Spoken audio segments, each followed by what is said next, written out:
Hi everyone, and welcome to Jane Talks Buffy. Before we move into Season 2, I first got to wrap up Season 1.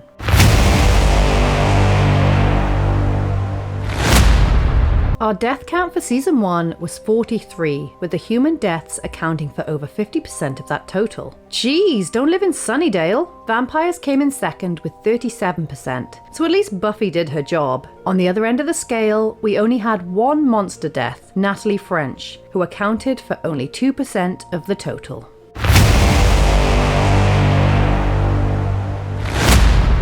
Unsurprisingly, Buffy was responsible for 25% of the deaths this season, with unknown vampires just behind with 23%. Darla may have only appeared in a handful of episodes, but she certainly made her mark, taking responsibility for 11% of the overall deaths. Looking closer at Buffy's stats, out of her 11 kills, only one of them was a monster, Natalie French, but true to her title, the other 10 were vampires. I'm not counting Dr. Wirrick as a Buffy kill because technically he was killed by hyenas, so no human blood on her hands.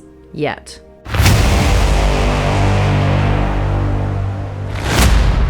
I've not got much to show you right now. The Master is our only big bad so far, and he only killed one person. But that person is Buffy herself. You know, right before she killed him back.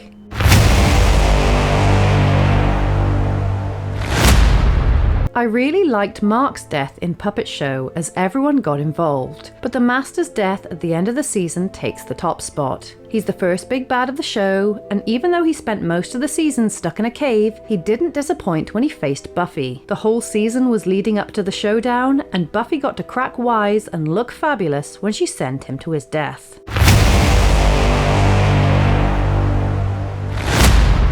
The staff at Sunnydale High are cursed, so it's no surprise that Dr. Gregory had his head taken off by Natalie French. But it's still super sad when it happens, because he seemed sweet, he was understanding and supportive of Buffy, and he didn't deserve to be killed off so unceremoniously.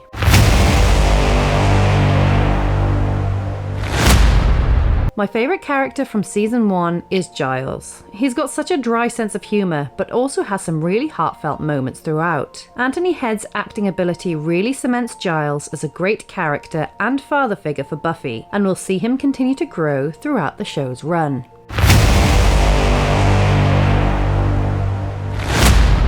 My least favourite character, I'm gonna have to say Cordelia. I'm not a fan of the overly bitchy popular girl stereotype, and aside from a bit of growth in out of mind, out of sight, she starts off pretty one-dimensionally, although she does improve in upcoming seasons.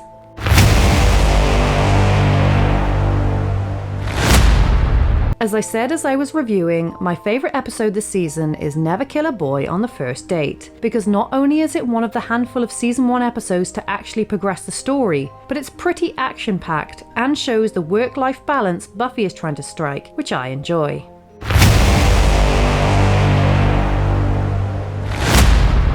No surprise here, my least favourite episode is The Pack. Because of the overly dickish behaviour from Xander and the rest of the hyena gang, Flutie gets killed, which sticks us with Snyder going forward, the villain is kinda lame, and the wrap-up was both rushed and unsatisfying.